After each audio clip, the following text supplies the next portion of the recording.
As you enjoy cooler weather and brilliant colors, don't forget that autumn is also synonymous with harvest. And fall harvest means lots and lots of colorful, fresh produce that you can include in your family's meals. Hi, I'm Kirsten, the fresh food educator at Valley Natural Foods. Today, I'm going to teach you how to make 2 meals using Minnesota harvest staples such as winter squash and apples. Apples and squash especially are versatile and can be used in a variety of dishes. Both add color, flavor to any menu, not to mention great nutrition. Look for many local varieties of squash and apples at Valley Natural Foods this fall. This video will help you master 2 unique ways to prepare butternut and spaghetti squash, along with some time-saving tips on how to efficiently use bulk grains such as wild rice.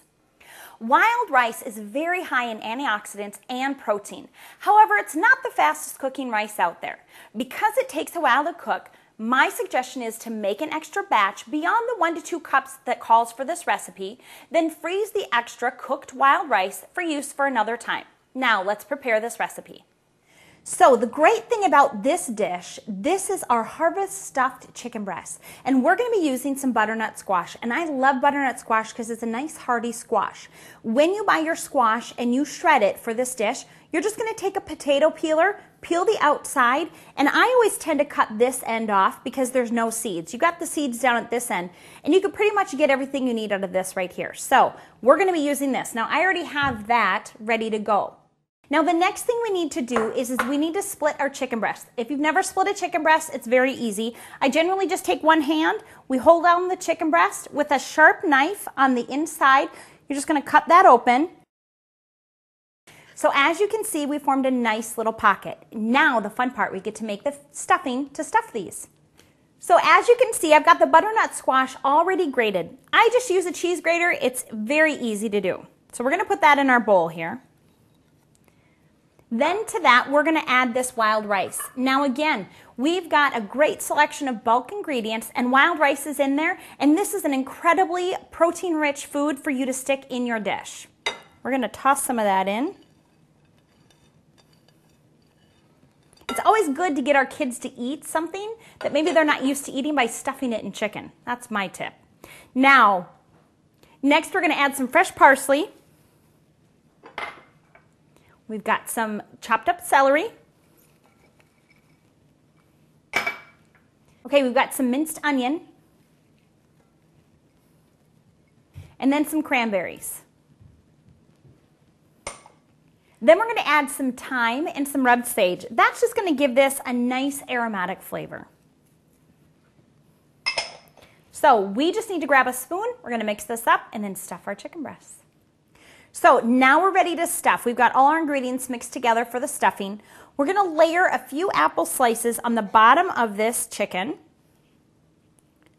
Okay. You can put as much or as little, and then we're going to season it with a little bit of salt and pepper. And then we're going to stuff these.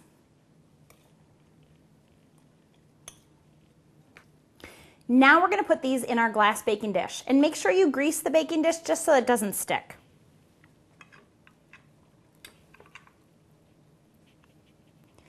Now you can take the rest of the stuffing and just kind of put it all over in your pan around your chicken because we want to make sure that this gets cooked as well so you can eat this with your chicken.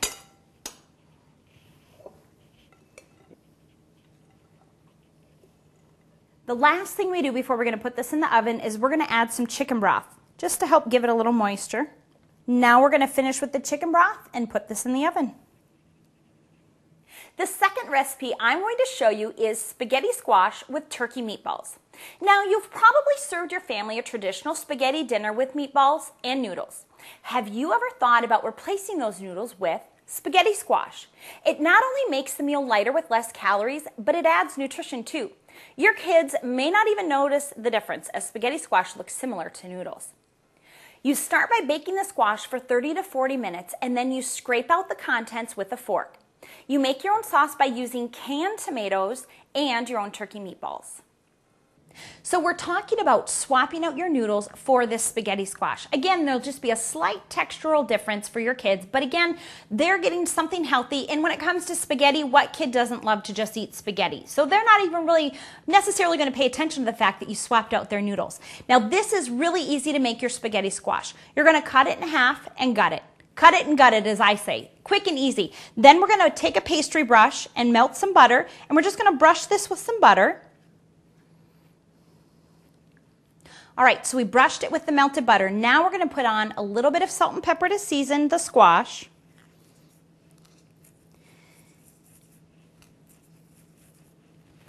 And I like to use a little nutmeg. It adds a little something to this dish.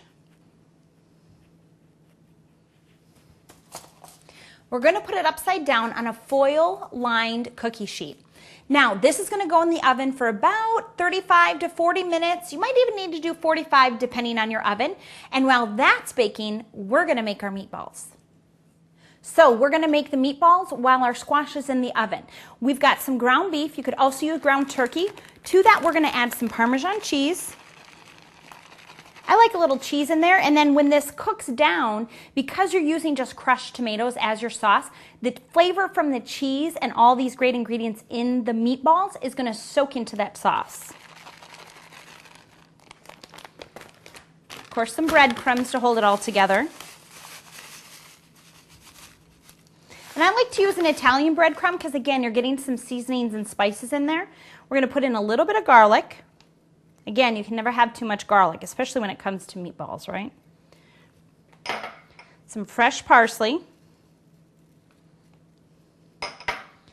And I like to put in some salt, pepper, and some red pepper flakes. We like a little heat in this house. You can certainly omit the red pepper flakes if you'd like. And this is the fun part. And this is a great thing. Get your kids involved and have them mix these meatballs up. Just going to get your hands in there and mix it up. So we've got our meat mixture all put together. You're going to form these into about walnut-sized meatballs. You're going to put them in a saute pan, and then what you do is you just pour the crushed tomatoes over that. And again, all the flavors in your meatballs with the garlic and the Parmesan cheese, that's all going to soak into this sauce and to flavor your sauce. And then you're going to drizzle it with just a little bit of olive oil, and you're going to saute it until they're done. All right, so our squash is done, our meatballs are done, and I just want to show you a quick tip on how to pull out. This is not like regular squash where you just spoon it out. You want to take a fork and just go gently along the sides of the wall, and if you can see here, what you've got is you've got your spaghetti squash noodles. Thanks again for joining me today, and I hope these recipes inspire you to use more fresh seasonal fall produce in your family's meals.